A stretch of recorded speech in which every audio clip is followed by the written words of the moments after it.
In this video, we're going to be talking about training for strength versus training for muscle. Hey, Ben from barbellcoalition.com here.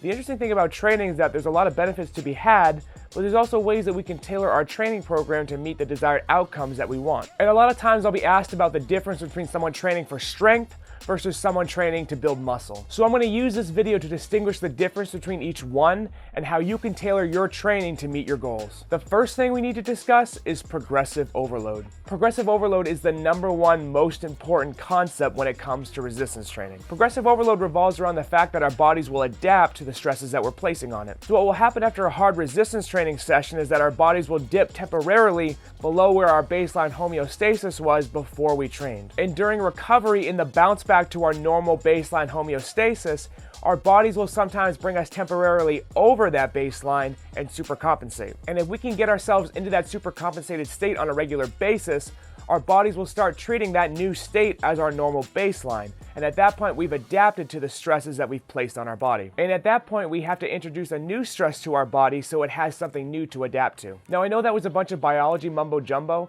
so I'm going to try to sum it up in a way that's a little easier to digest. When we train, we should strive to challenge our bodies in small new ways. This can be an extra set, an extra rep, or some extra weight that we're lifting. And in this way, we're always giving our bodies something new to adapt to, and that's where gains are made. As a beginner, when we first start lifting, these gains will happen very quickly. But when we become an intermediate or an advanced lifter, it'll take a lot longer to reach desired adaptations. As a new lifter, it's not going to matter so much what you tailor your training towards because you're going to make consistent gains in both categories at the same time. This is what most people will call noob gains. Now let's get into training for strength.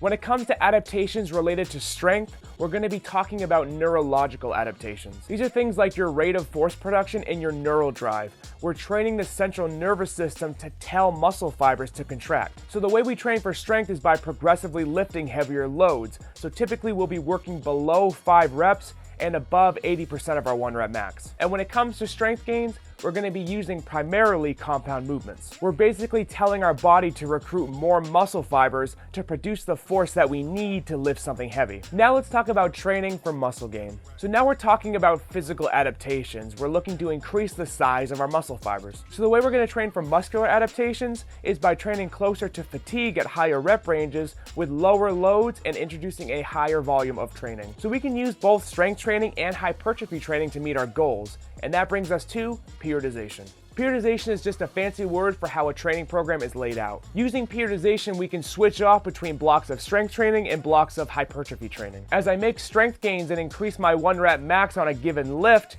in turn, I've then increased the amount of weight I can lift in the higher rep ranges and the hypertrophy rep ranges and continue to push adaptations there. So as you become an intermediate or an advanced lifter, playing around with periodization is going to be increasingly important. Periodization is a large and complex topic and way too much for me to get in depth with on this video, but I will be making a video on it extensively in the future. So let's summarize what we've talked about so far.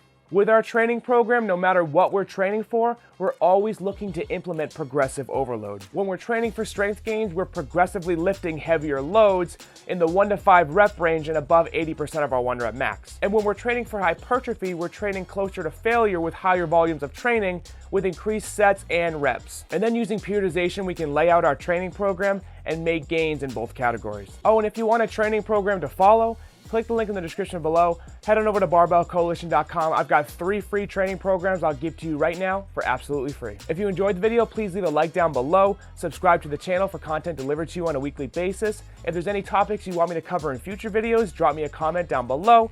Instagram, Facebook, TikTok, website, all of that is in the description below. Thank you for watching.